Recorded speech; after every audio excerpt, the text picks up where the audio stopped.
اسونو ځغلول او په اسونو سپرېدل د ډیرو زده دي، خو دا ډول لوبه ورباندې کول بیا د هر چا کار نه دی او ډیر زیار او زحمت ته اړتیا ده تر څو وزلوبه ترسره کړي.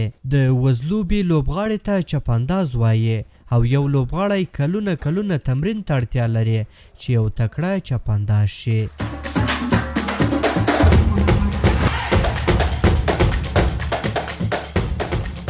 د افغانستان د بزکشۍ یا وزلوبې 5م پړاو سیالۍ چې څو ورځې وړاندې په پلازمینه کابل کې پیل شوې دي له 12 ولایتونو څخه پکې شاوخوا 140 لوبغاړو برخه اخیستې ده او تمه ده دغه سیالۍ یوه اونۍ نورې هم دوام وکړي.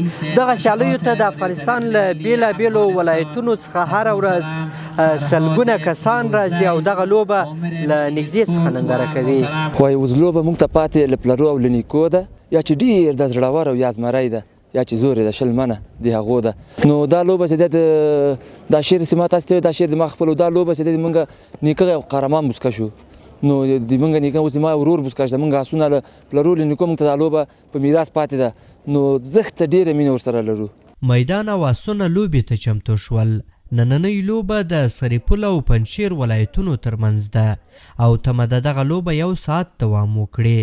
جاوید پهلوان چې د سرپل ولایت لوبډلې کپتان دی کلونه کیږي چې وزلوبه ترسره کوي او د سږني پړاو سیالیو لپاره یې ډیر زیار ایستلی او هیله لري چې د دې سیالیو پایلوبه په خپل نوم کړي. بزکشی که به ما میراث از قدیم بابا ایدان ماندگی است. وزلوبه خو زموږ خلکو ته له نیکونو په میراث پاتې ده او یو عنعنوي لوبه ده.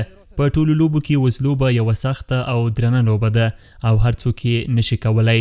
اوس له نیکه مرغه وزلوبه د ښه کېدو په حال کې ده او دا د هر کال دلته په کابل کې لیګ ترسره کیږي او له دې څخه غوره اسان او چپ اندازان انتخاب کیږي. نو زه ویلی شم چې تر پخوا اوس وزلوبه ډیره ښه شوې ده.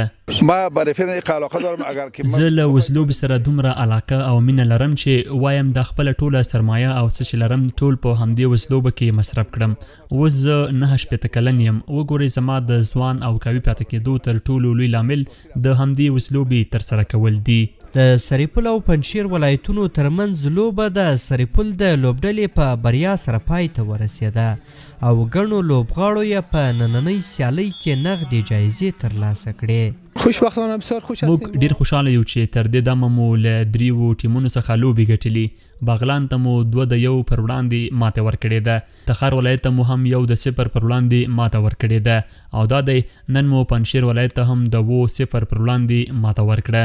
وزلوبه چې د افغانستان له پخوانیو دودیزو او ملي لوبو څخه ګڼل کیږي په دې وروستیو کلونو کې د پراخېدو په پار د سرپرست حکومت له لورې هڅې زیاتې شوې دي او د دې لیګ په ګډون په تیرو 2 کلونو کې د هیواد په بیلابیلو ولایتونو کې دغه سیالۍ ترسره کیږي. په آینده کې د راروانه کې موږ پلانونه لرو له خیره په شمال کې به له دې نه هم زیات تورنمنټونه نیسو.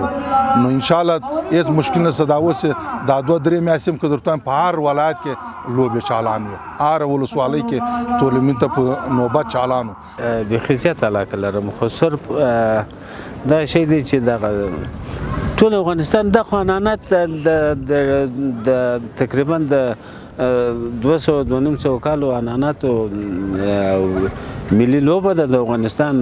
موږ د بزکشۍ ډېر مینوال یو او سابق هم لږ ډېر دغه بزکشۍ کې دغه سوي یو مقصد یو بزکشي مو کړې لکه کلیوالي په کلي کې د شوق یې زیات لرو. وزلوبه په افغانستان کې اوږده مخینه لري او اوسني لوبغاړي یې ډیری هغه کسان دي چې نیکونو او پلرونو یې دغه لوبه ترسره کوله او اوس له هغوی دوی ته په میراث پاته ده.